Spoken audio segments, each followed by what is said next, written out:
कांग्रेस विधायक दल में हुई बगावत के बाद पार्टी कार्यकर्ताओं का गुस्सा भी बाहर निकल रहा है। मंगलवार को रिज पर कांग्रेस के बागी पूर्व विधायक रवि ठाकुर पर गुस्से से भरे एनएसयूआई के कार्यकर्ताओं ने हमला करने की कोशिश की। रवि ठाकुर हर्ष महाजन के साथ प्रेस वार्ता करने के लिए एक रेस्टोरेंट में आए थे। गनीमत ये रही कि समय पर पुलिस के बीच बचाव से कोई हादसा नहीं हुआ। वहीं रवि ठाकुर के ऊपर हुए हमले के बाद नेता प्रतिपक्ष जयराम ठाकुर ने सरकार पर हमला बोला और कहा कि कांग्रेस सरकार गुंडागर्दी पर आ गई है। चुने हुए जनप्रतिनिधियों के साथ इस तरह का बर्ताव किसी भी सूरत में स्वीकार नहीं किया जाएगा।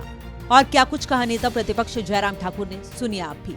शिमला में आशियाना में जो कांग्रेस और एनएसयूआई के लड़कों ने वहां पर जिस प्रकार से गुंडागर्दी की, लाहौल के पूरा विधायक रवि ठाकुर और हमारे पार्टी के अन्य साथियों के साथ भी आशियाना में जिस तरह से गुंडागर्दी की, उसकी मैं कड़े शब्दों में निंदा करता हूं। और मैं इस बात को देख रहा हूं कि बौखलाहट में कांग्रेस पार्टी का नेतृत्व इस कदर ऐसी हरकतें करने लग पड़ा है जिससे साफ मालूम पड़ रहा है कि उनकी हिमाचल प्रदेश से सत्ता जारी है और लोकसभा के चुनाव में भी उनकी करारी हार होने वाली है। और ये सारी घटनाएं अगर शिमला में होती हैं और शिमला में भी रिज के मैदान पर होती है, आखिरकार इसका जिम्मेवार कौन है? क्या ये जिम्मेवारी प्रशासन की नहीं बनती है?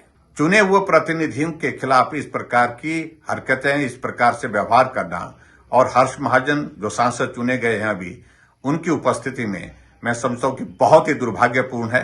वहीं निर्दलीय विधायक होशियार सिंह ने भी कांग्रेस पर जमकर निशाना साधा। होशियार सिंह ने कहा कि लोग जिन नेताओं को बागी कह रहे हैं वो बागी नहीं बल्कि शूरवीर हैं, जिन्होंने पूरे प्रदेश को बचाने के लिए ये साहसिक कदम उठाया है। और साथ ही उन्होंने कहा कि ये धर्म और अधर्म की लड़ाई है। तो जो लोग इनको बागी कह रहे थे बार बार बागी, तो ये मैंने पहले कहा कि बागी नहीं है, ये शूरवीर है।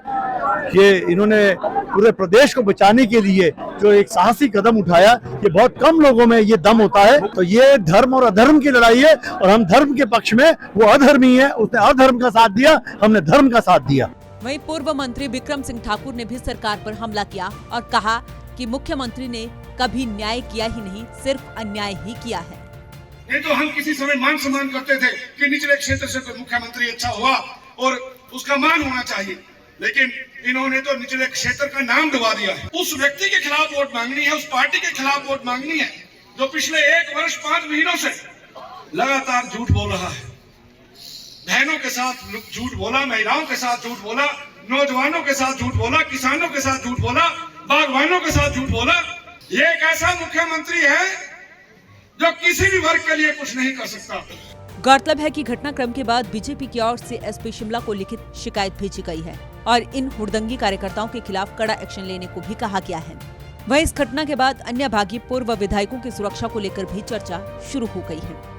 सूर्य समाचार के लिए शिमला से कमल ठाकुर की रिपोर्ट।